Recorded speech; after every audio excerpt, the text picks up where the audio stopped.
Hey guys, and welcome back to the True Drew Podcast YouTube channel, where today we're going to be doing a walkthrough of Nancy Drew Secret of the Scarlet Hand. This is the 6th Nancy Drew computer game in the HerInteractive series, and I didn't like this game much as a kid, but I enjoy it a lot more now as an adult, so let's go ahead and jump right in. Welcome to my latest case, Secret of the Scarlet Hand. To start playing, choose either Junior or Senior Detective. If you're new to adventure games or need some help, choose Tutorial. I'm gonna play Junior Detective because that's what I always do. Dear Dad, greetings from the new Deputy Curator at Beech Museum in Washington, D.C. I miss you, by the way. How's Africa? I sure hope this letter reaches you in Ouagadougou before you move on to Nairobi. So I got the internship. Your old friend Franklin Rose was awfully nice to submit my name to the rest of the members of the museum's board of directors. What an opportunity while I'm in between cases.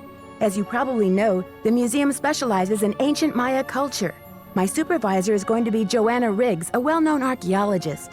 Maybe you've seen her name in the news recently, in conjunction with the discovery of a strange Maya monolith. Apparently, it's created quite a buzz among experts in the field.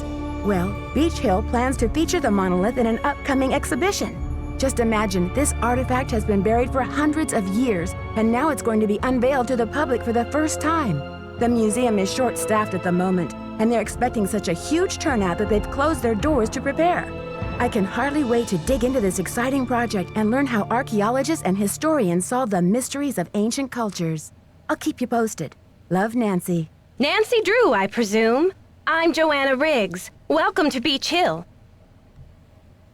I was just checking the lock on this display case. This is one of the museum's most treasured pieces, a carving of King Pakal. Who was King Pakal? Pakal assumed the throne at age 12. Can you imagine? That was 615 AD. He ruled for 68 years at the height of the Maya civilization. Is that jade? Yes, the Maya loved jade and used it for many of their carvings. There isn't another piece like this in the world, and it's priceless, which means I practically had to sell my own grandmother to get it. How did the museum acquire it? Leave it to Taylor Sinclair. He's a wizard when it comes to these deals. You'll meet him later. Now then, Nancy, you're coming on board at a critical time for Beech Hill. An exhibit of this caliber is not kid stuff. Franklin Rose assures me you're a real trooper, and I hope he's right because I'm not here to babysit. I don't care who your father is. If there's one thing I've learned from my father, it's the value of hard work. Just tell me where to start. There's a list of tasks for you in the lab. Once you've knocked those off, we'll regroup.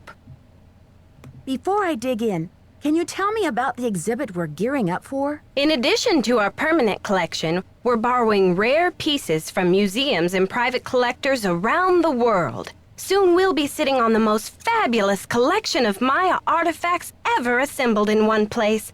And now that we've scored the monolith, too, Beech Hill sera numero uno. This monolith, it's an important discovery? Yes, a hot young team of archaeologists, Americans and Mexicans both, dug it out of a cave near Palenque. Every curator from here to Siberia was trying to get a hold of it, but I'm the one who closed the deal. Why do you mention the nationalities of the archaeologists? Because in archaeology, everyone wants to be king of the sandbox. I became a curator because I want to help make artifacts available to as many people as possible. That's all that matters, isn't it? Unless you're Alejandro del Rio. Who's Alejandro del Rio? Ugh, wouldn't you rather hear about the monolith? It's a massive pillar of stone, nearly 1,500 years old with Maya glyphs carved into it. We've installed it in the garden. Wait until you see it. What purpose did the monolith serve? According to Henrik, the monolith was made at the special request of King Pakal himself, but we don't know what its purpose was. Who's Henrik? Henrik Vanderheun, world-renowned expert in Maya hieroglyphics. He's the latest addition to the Beech Hill Brain Trust. I told him I don't even want to see his pointy Vander head till he's got a translation on that monolith. Any last advice before I get down to business? Semper ubi sabubi.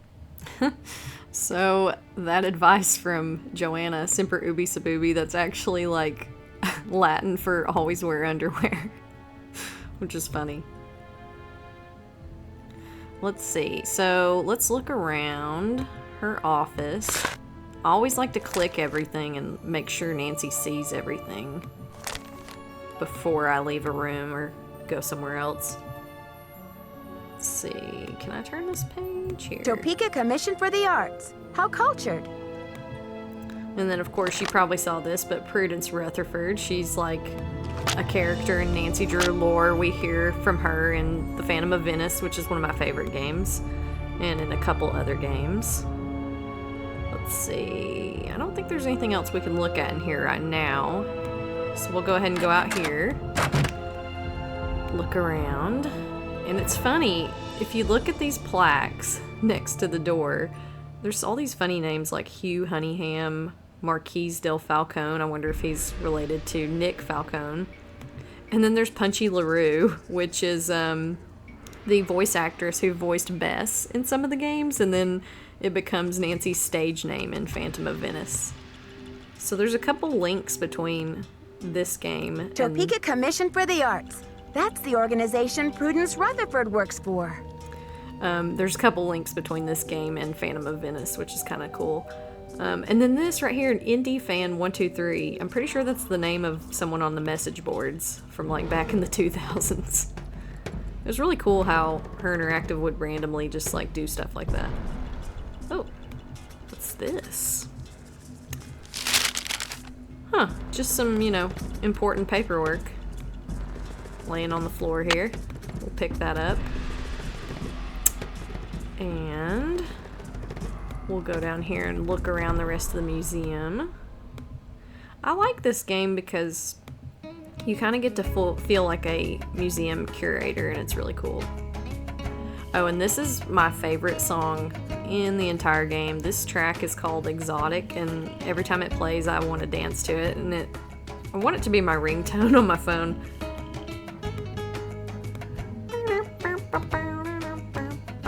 Oh, let's see. I think we can open this display case, maybe. Oh, yeah. I'll take that. We'll close it back here. But I try to make Nancy look at all the plaques and stuff, so she's seen it, I've seen it. There's an old ham radio. But there's just a lot to look at in this game in general. A lot of stuff to read. And I think that's why a lot of people don't like this game, because it's really education heavy. And I'm not gonna lie, as a kid, the puzzles in this game used to really frustrate me. And it's like, I feel like this game more than most, you have to do things in a certain order in order to trigger other things and go on to different puzzles, and so that can be kind of frustrating if you don't like select the exact right dialogue option or something. Let's see. We haven't looked over here. Almost looked at everything here.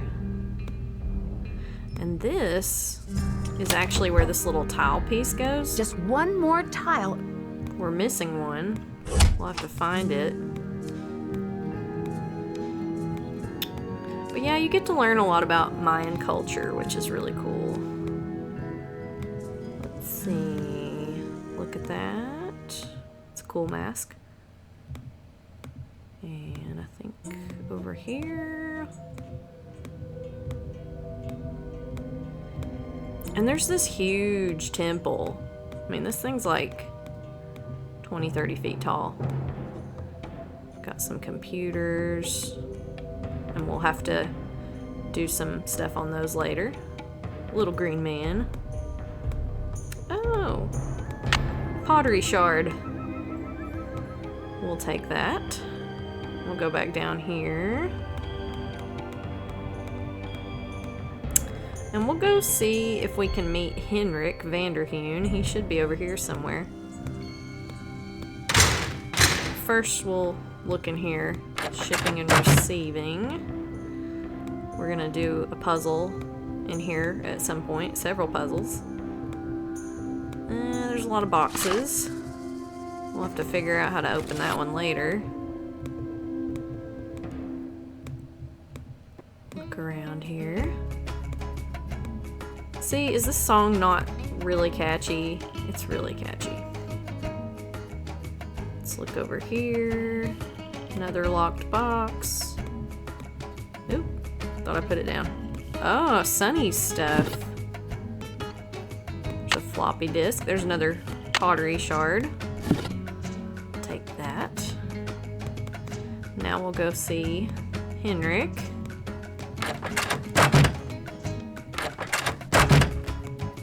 There he is. You must be Nancy, the new deputy curator. I'm Henrik Vanderheun. That's right, I'm Nancy. Joanna tells me you're translating the glyphs on the Palenque monolith. Yes, it's quite a project. The opportunity of a lifetime for me. Why are you wearing that mask? Oh, these dusty old artifacts are murder on my allergies. Anyway, what can I do for you? Joanna turned me loose without too many instructions. Do you have any advice for me? Well, as you've probably heard, the museum is closed in preparation for the exhibit, so you'll have free run of the place. Please explore. The sooner you get to know your way around, the better. Think of the lab as your home base, your center of communications. Anyone who wants to get in touch with you will leave a note or a voicemail here, so check in often. I'm very busy with my work, so you're going to have to be pretty independent, but I suspect you wouldn't have it any other way. I'm curious about your work. How do you go about translating a glyph anyway? It can be a complicated process, involving research, piecing lots of different elements together, and a healthy dose of guesswork. So there isn't a definitive dictionary of Maya glyphs where you can look things up? Oh, I'm afraid not. You see, glyphs are so intricate and full of subtleties that multiple meanings may be embedded in a single glyph. So 3 distinct-looking glyphs may all translate to mean sunshine, roughly, but with different nuances. There is so much we still don't know. Lucky for me, I guess, or I'd be out of a job. See you around, Henrik. Will do. So a lot of people I've heard thought that Henrik wasn't wearing a shirt because he's wearing like this really nude colored shirt. It's like skin colored, so I can see how they made that mistake. I actually thought that at first as a kid too. I was like, okay, it's definitely casual Friday around here. Let's see, there's a book on ham radios. Chaco Canyon Cultural Center. That place keeps coming up, so I imagine we'll have something to do with that later. There's a ham radio. Apparently, Henrik needs to buy some milk. He's got a post-it note to himself. And a periodic table.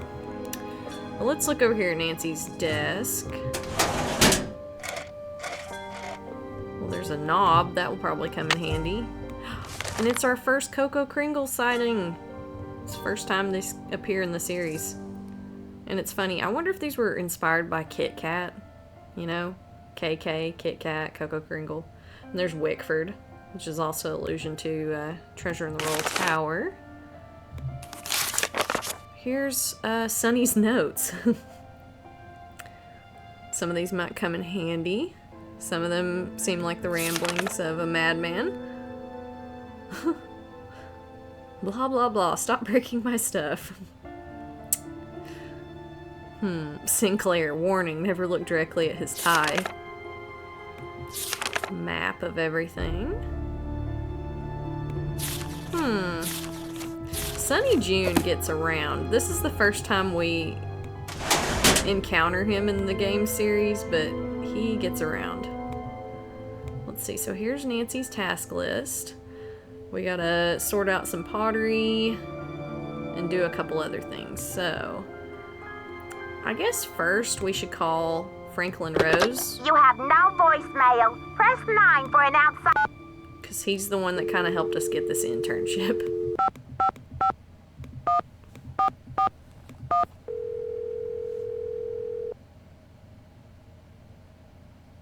Boswell, Jackson, and Rose.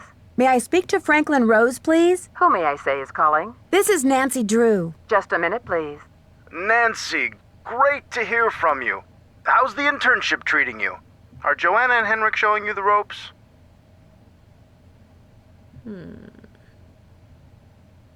So far, so good, I think. There's a lot of work to do before we launch this exhibit, but somehow we'll pull it off. Glad to hear you're settling in. I'm off to a meeting, but feel free to call me if you have any questions. I'm sure everything's going to be smooth sailing, Mr. Rose. Bye, kiddo. I don't know if Nancy should have used a boating analogy, because her history with boats, I wouldn't want to jinx myself. Let's see. Okay, Silvio's curatorial bonanza. So if we call them, maybe we can order the bubble wrap. Let's You try have it. no voicemail. Press 9 for an outside line. Okay, I think that the phone number was 555-9963, maybe? Silvio's curatorial bonanza. I'd like to place an order, please. Have you ordered from us before? Yes, I think so. We have an account number. Okay, good. That saves me a lot of paperwork. What's the account number? BH119K. BH119K? Beech Hill? Are you serious? That's right. I'm the new deputy curator, Nancy Drew. Well, whoop-de-doo, it's Nancy Drew. But Silvio's curatorial bonanza no longer does business with Beech Hill. I've sent all 6 of the outstanding invoices to a collection agency. And you jokers won't get another packing peanut out of Silvio Jr. ever. Do not call here again. Okay then. Dang. Well, we tried to order bubble wrap. Never mind. Let's see. We can try and put this pottery back together. There. Now I can start putting this together.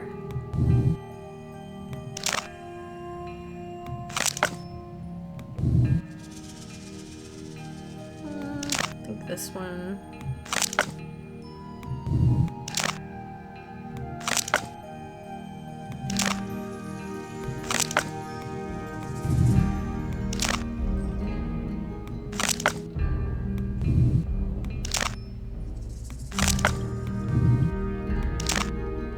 That's done. Ta-da! Okay. So that's good to go. I love checking things off of a task list. It makes me feel accomplished. Okay, so let's go back out here. And we still haven't seen all of the museum. There's actually this really cool garden area out here. Just go ahead and look at everything there is to see here.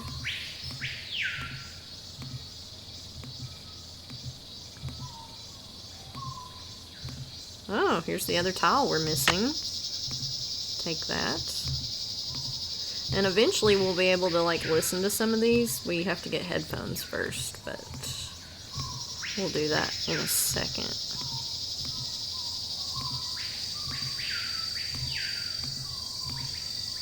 I've always liked this area of the museum. It's really cool. This side looks damaged.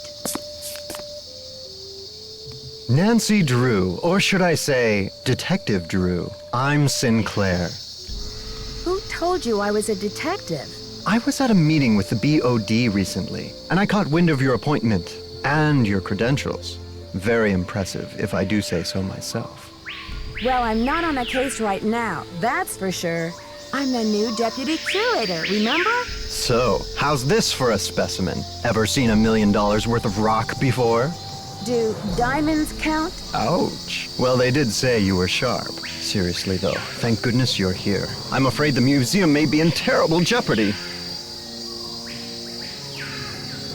What kind of jeopardy? Joanna told me to butt out, but I'm so fond of Beech Hill, I just hate to see it fall prey to scoundrels. What scoundrels? It's a sensitive subject. Meet me in my office later and I'll explain everything then. You've got me worried. Can't we talk now? Just meet me later. 707 Bing Cherry Boulevard. I've got to go. Enjoy your first day at Beech Hill. Taylor Sinclair. He has the loudest tie I've ever seen. Okay, I don't think we walked this way. He's also super dramatic. I feel like Taylor is, like, really dramatic. And probably, like, one of the first Nancy Drew characters that I just did not like on sight. It's like, I don't trust this guy. Some characters are just like that. Okay. I think we've seen everything out here. We'll go back inside here. We'll see what this knob goes to. So up here in the rotunda area, there's like a map right here. In case you get lost, you can reference that. We'll go back here. And then if we put this here, we can open it. Grab some headphones. And then these will come in handy. Temple game card. We'll use that to play some games later. We're gonna go talk to Henrik real quick and ask him about Silvio's curatorial bonanza, because they would not let us order bubble wrap, which is unfortunate. I see you succeeded in reconstructing that Maya pot. Do you know what the glyph on it means? Something like, don't play ball in the house? Place name glyphs are some of the rarest and most difficult to translate. Even most of my colleagues wouldn't have a clue about this one. But I'm a rare breed myself, Nancy, and this is one of my areas of expertise. In the words of Nicholas Falcone, come on, spill it! The glyph on that pot signifies the great ancient Maya city of Copan in Honduras. There happens to be a very important dig going on there right now. Do you know any of the archaeologists there? I have a few connections, yes. I'm keeping up with the action by ham radio. Did you know the deputy curator who was here before me? Hurricane Sunny? I'm afraid I did. If he wasn't losing paperwork or setting off the fire alarm, he was cornering our visitors with his theory that the Maya were abducted by aliens. I'm afraid you'll be cleaning up his messes for a while. I'm supposed to order more packing supplies, but the company says they won't do business with us anymore. Does Beech Hill have bills it can't pay? No comment. But Henrik, how am I supposed to get this order taken care of? I hereby absolve you of that task. If Joanna wants things shipped, she can stuff them into garbage bags for all I care. I'm not sure how to go about rearranging those exhibit narrations. It's really quite simple. Check out the Convermatic auto-narrator in shipping and receiving. You'll need some headphones. First determine which of the exhibits in the main hall could rightly be called Exhibit A. Change Exhibit A's narration number until you're seeing what you're hearing, or hearing what you're seeing, and it's all downhill from there. See you around, Henrik. Bye. And I forgot, we can look at this thing, SpectroX analyzer thing. I don't know if we can ask Henrik about it. Maybe we can. Howdy. What is the SpectroX Archeo Analyzer for? It's used for identifying chemical compounds that are found on artifacts, traces of ink, blood, charcoal, and other substances. The beauty of the machine is that it can collect these traces without damaging the artifact in any way. But it cost us a fortune, so don't fiddle with it unless you get Joanna's permission. See you around, Henrik. Bye. Well, okay then. Let's see. So we'll go take this Addenda thing for the monoliths to Alejandro del Rio at the Mexican consulate. And I'll talk to Joanna real quick one more time. How are the tasks coming along? When did Henrik come on board? I got an email from him one day saying he heard the news about Beech Hill getting the monolith. He said he'd drop everything to come here and translate those glyphs. He was even willing to take a pay cut. What could I say except giddy up? You're hired. Where was he working before? At the Chaco Canyon Cultural Center in New Mexico. I've got work to do. See you around. There's that Chaco Canyon Cultural Center again. Okay. So I like in this game we get to go on the subway. It's kind of cool.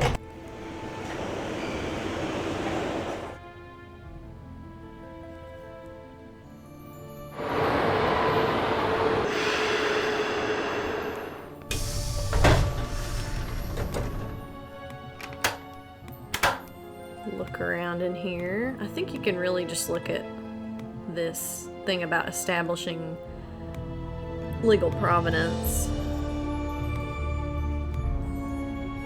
We'll turn around here. How may I help you? Hi, I'm Nancy Drew, the new deputy curator over at Beech Hill. So, you're Joanna Riggs' newest pirate in training. How does it feel to join the ranks with the modern-day conquistadors? I beg your pardon, but how does a deputy curator become a pirate in your book? You had better brush up on your history, young lady. When the Spanish explorers invaded Mexico, they became known as the conquistadors, or conquerors. They robbed the indigenous peoples of their wealth, not just their gold, but their artwork, their sacred objects. Anything they did not steal, they burned to the ground. Do you blame Joanna and modern-day art collectors for something that happened long before they were born? There is more. In the 19th century, archaeologists discovered the ruins of ancient civilizations predating even the Aztecs. Many of the dig sites were robbed, and the stolen artifacts were sold off to art museums and collectors around the world. Today, finally, it is illegal among most civilized nations to remove an artifact from its native country. But sadly, there are thousands of precious antiquities with highly questionable provenance floating around the Western world. But Joanna only wants to display this artwork, to celebrate it, so the public will be able to enjoy it and learn about your people's great talents and achievements. If the American public wants to see our art, they should come to Mexico.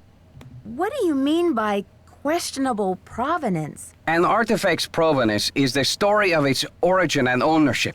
For example, how it made its way from a temple at Chichen Itza to a museum in Washington, D.C. If the artifact's provenance reveals that it has been stolen, then that artifact must be returned to the country of its origin.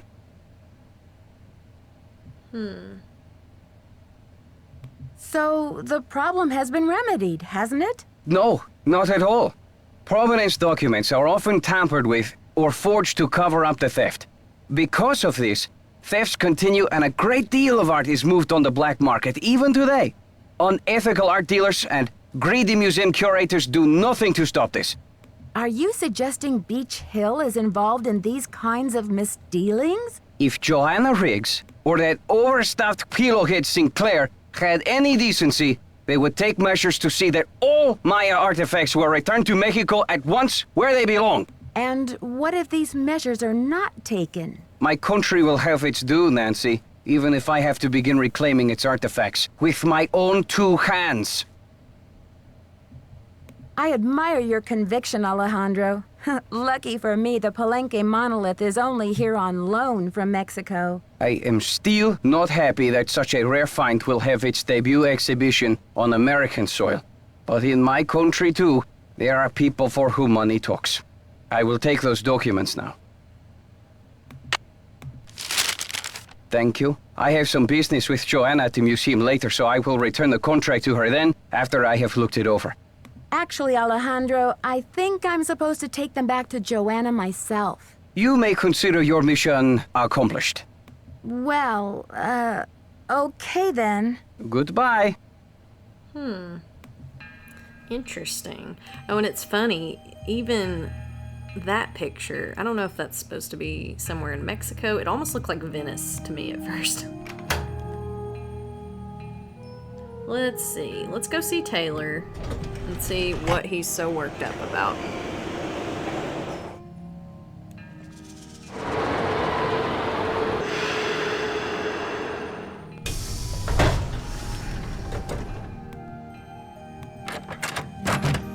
It's about time. Oh, my fears are like maggots infesting my poor old carcass. Ew. Want a cookie? They're from Oaxaca. You see what I mean? Like, Taylor's so dramatic.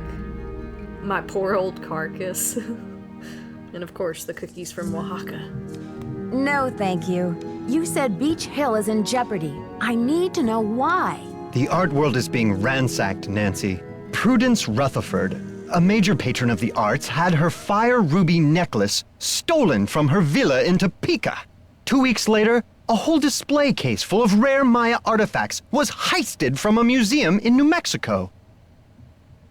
What does this have to do with Beech Hill? I'm just telling you, this community, our friends and colleagues, my people are being systematically trounced by thugs. Who's to say Beech Hill won't be next? You've got to do something. Does Joanna share your concerns? I've urged Joanna to approach the board about making some security upgrades, but she just keeps saying that the timing isn't right to ask for money. I understand your concern, but what can I do to help? We need your eagle eyes. We need your bat ears. We need you to sniff out the stink of trouble.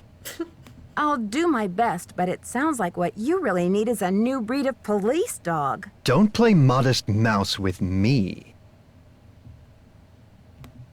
Modest mouse? Most people call me Nosy Parker.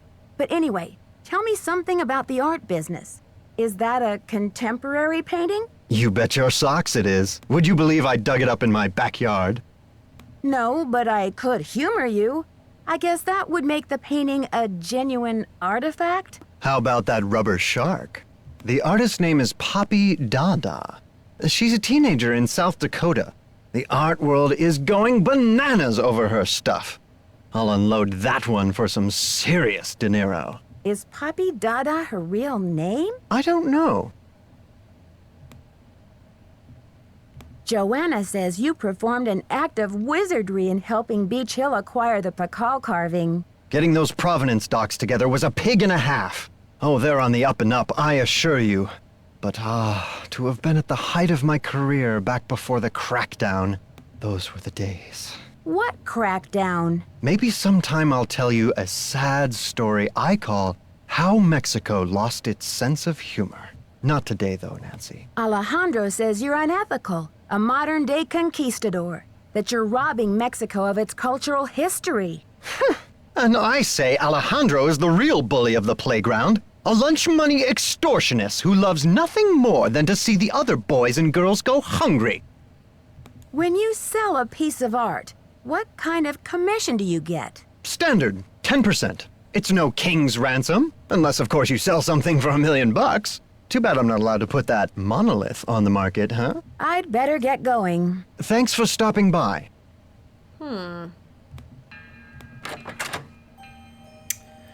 So, Taylor Sinclair is worried about security at the museum. And apparently Joanna is not, if we're to believe what he said.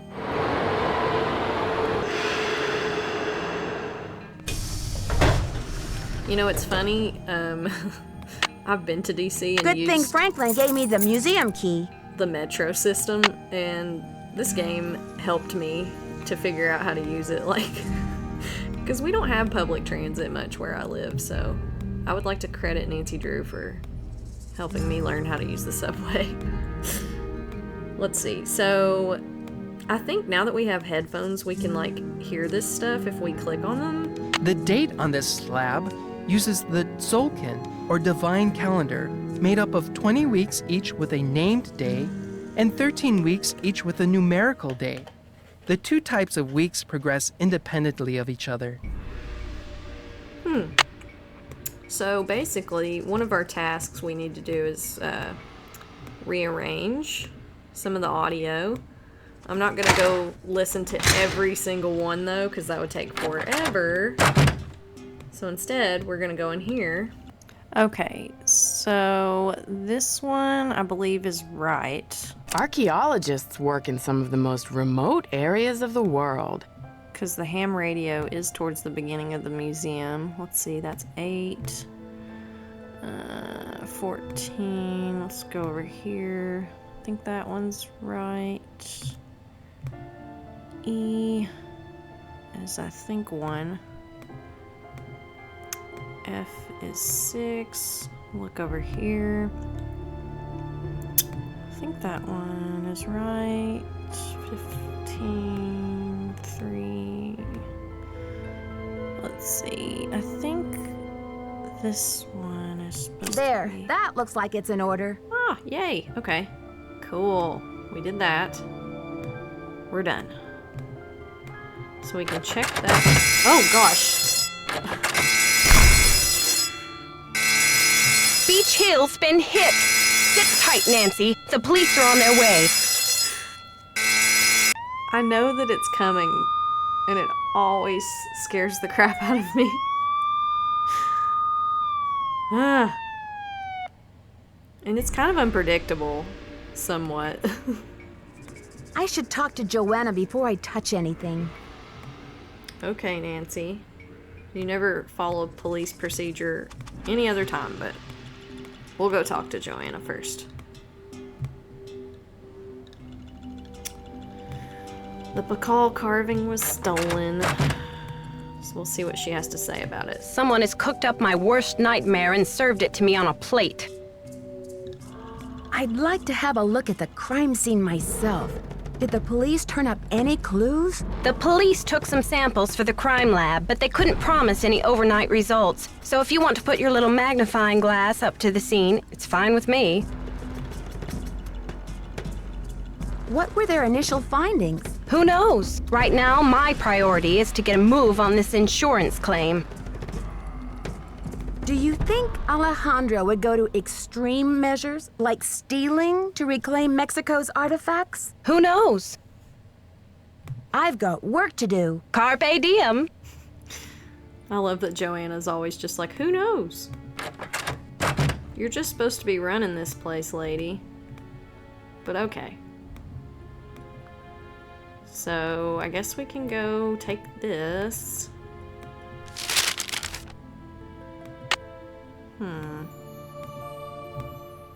We can try and run it through that, spectro analyzer thing.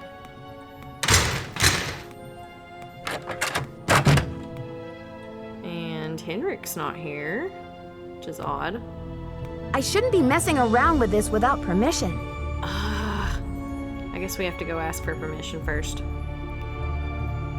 We have to ask for permission to do a lot of things around here.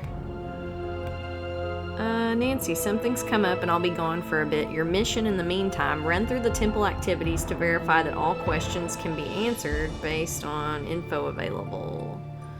Well, okay then. I guess we will do that for Henrik. We'll go ahead and check off this and that. We've done those two things. We'll go ask Joanna if we can use the fancy lab equipment.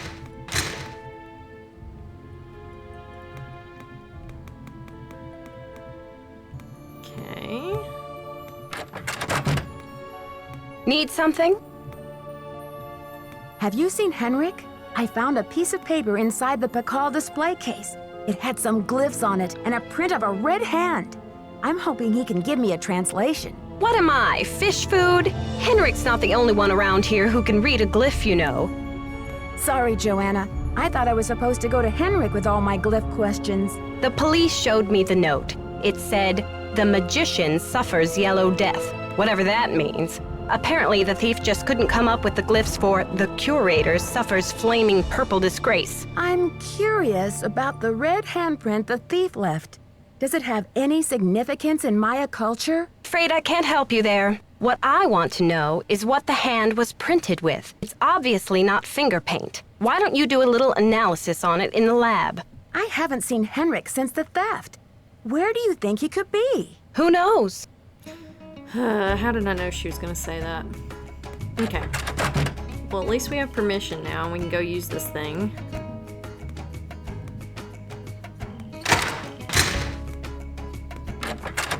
I mean, Nancy has operated ski lifts before. I think she can handle whatever this little machine is.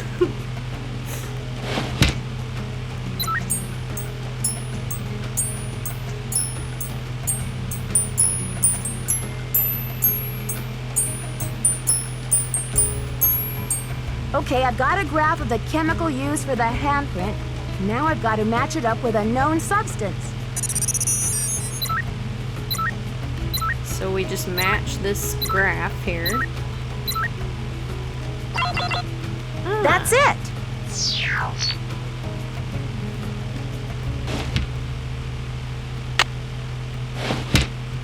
And we get HGS. So if we go over here to the periodic table.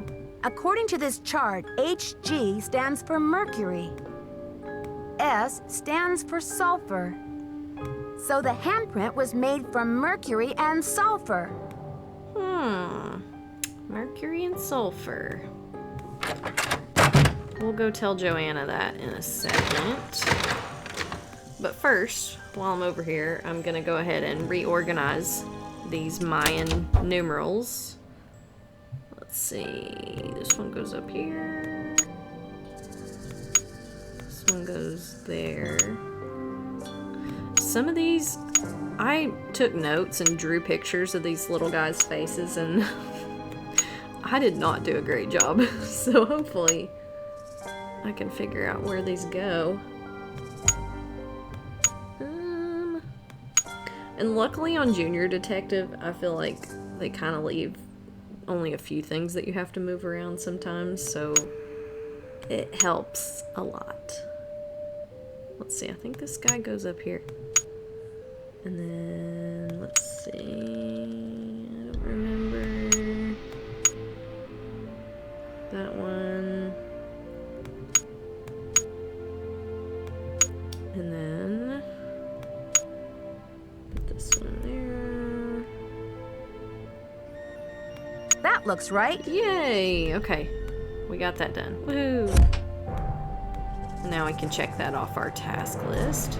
But we'll go check and we'll go tell Joanna what we found out about the handprint. Need something? I did the chemical analysis you suggested. That red hand was printed with a compound containing mercury and sulfur. Does that mean anything to you? Sure, cinnabar. The Maya would rub it into their most important carvings to add definition to the artist's lines. Where would a person get a supply of cinnabar? We use cinnabar here at the museum the same way the Maya did, to keep things as authentic as possible. Henrik orders those kinds of supplies, but we've been out of stock for quite a while. The last I heard, there was some kind of holdup with the distributor. I've got work to do. See you around. Okay. Let's go back down here. I believe there was a number for a restoration company that we can call. And we'll go ahead and knock that off our task list there. That's so satisfying. Okay, so I think Keep It Real Restoration, 555-6766. You have voicemail. Press 0 to retrieve messages. Nancy, hi. It's Franklin Rose. I'm calling because it's just... this theft is very bad news for the museum. You can't imagine the limb we went out on to acquire that Pakal carving. It's been one of the museum's main attractions. I don't want to take you away from your internship, but if you can do a little investigating, well, I think I speak for the whole board when I say we'd be very grateful. Give me a call when you have a chance. And Nancy, thanks. To replay messages. And I believe the number was 555-9976. I don't remember. Or no. It was 555-6766.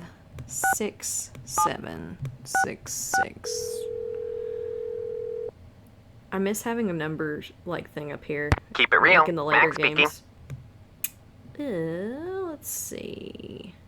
Hi, do you sell a compound of mercury and sulfur? Mercuric sulfide? Oh, we sure do. How much do you need? First things first. What account's this for? Well, the account number is BH008P, but I'm not sure if we need any. Well, hello there, Beech Hill. Hey, you're not Sunny June. Whatever happened to that guy? I suppose he caught a ride on a flying saucer, huh? What a riot. I'm sorry. Anyway, you don't need to reorder, do you? Unless you ate last week's shipment for breakfast, that is. You're sure it was last week? Well, that's what it says here. Do you know who placed that order? The initials on the order are JR. Was the package shipped to the museum? Oh? Oops, I guess we didn't ship it at all. It looks like the package was picked up here at the warehouse. Can you remember anything about the person who picked up the package? I sure can't. Guess I must have been at lunch or something. So there hasn't been a hold-up at the distributor or anything like that? Hold up. Oh, I don't know where you heard that. We've got enough mercuric sulfide in-house to sink a ship. Well, thanks for your help. Sure thing. I hope there wasn't any problem with the stuff, was there? We only used a top-grade mercuric sulfide. Judging by the impression it left, I'd have to agree that the quality was fine. Well, you sound a little green in the chemicals department, if you don't mind my saying so. I hope you know that mercuric sulfide is highly toxic. Makes you crazy. Well, I have heard that mercury poisoning can cause hallucinations and other symptoms of psychosis. Oh, looks like I've got another call coming in here. You give us a call in about 4 months or so when you start to run out, okie doke? And don't forget to keep it real. Well, that's interesting. Okay, well, we'll take a break here, and we'll come back in just a second for part 2 of my Secret of the Scarlet Hand walkthrough.